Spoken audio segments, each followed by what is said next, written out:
Guys, I hope that you're having a great week. I hope that you're all safe and healthy and that your families are doing well. We're going to jump right into our next session of Willing about the life of Philip. And today I want to talk to us about being willing to go. Last week we talked about being willing to serve. And if you remember, Philip started off serving in the church at Jerusalem to widows and older ladies who were not being cared for sufficiently. And by the time we get to chapter 8 of Acts, we see that Jerusalem is a very different place. This is pretty soon after Philip has just volunteered for ministry and stepped in, but Jerusalem has become a violent place. It's become a dangerous place for Christians. And so many of the Christians that were in the church of Jerusalem by chapter 8 have left the city, left the church, and have moved their lives to other cities. And living in those cities, they share the gospel, and that's how we see the spread of the gospel throughout the area through the New Testament. Through the ministry of Peter and John and Paul and the other apostles. It starts here with these people moving out of this church and into the surrounding areas. Many of them moved into places filled with people just like they were, Jews, comfortable places. But Philip made a different decision. When Philip made the decision to go, he went to a group of people called Samaritans.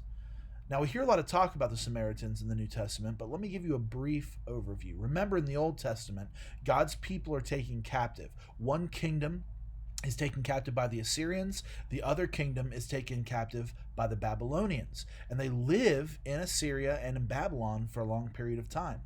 There were certain people in those captive groups that actually ended up marrying Babylonians or Assyrians while they lived there. They married some of their captors and they had kids and their kids had kids and so on and so forth. And those are the people that the Jews referred to as Samaritans, half breeds. They were hated by the Jews.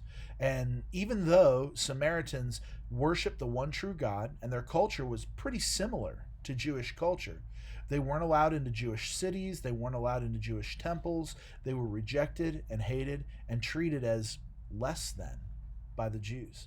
And Philip went to these people and spent time ministering to them, sharing with them the truth of the gospel, that God had sent his son Jesus to fix the broken relationship between humans and himself, that God loved them and wanted to have a relationship with them. And the Samaritans had never heard this before. And so, as we see in chapter 8, through the first 25 verses, there are hundreds and hundreds of people that gather to hear Philip speak. God gives him the ability to do miracles, things that people had never seen before, to heal people and show them that his message was true from God. And so is this huge revival in this area that Philip is ministering in, to the point that their local sorcerer Simon gives up his life of sorcery to follow God. But interestingly, partway through these 25 verses in chapter 8, we see Peter and John show up. And when they show up, which is great, and continue the work, Philip just kind of fades into the background. We never see anything else about him after Peter and John show up. He just kind of disappears.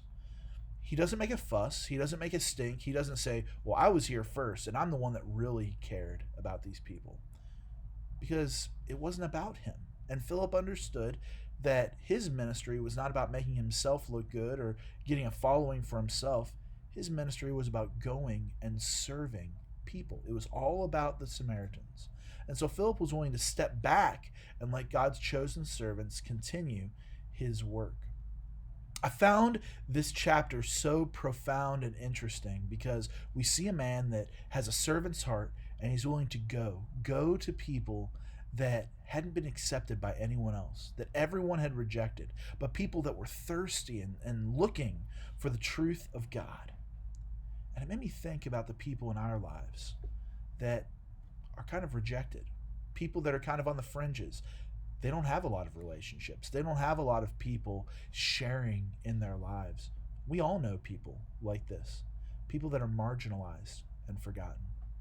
And for our homework this week, I want us to think of some of those people in our lives. Even if it's only one person, I want you to take some time to find one person that you can think of in the orbit of your life that you would characterize as forgotten or marginalized.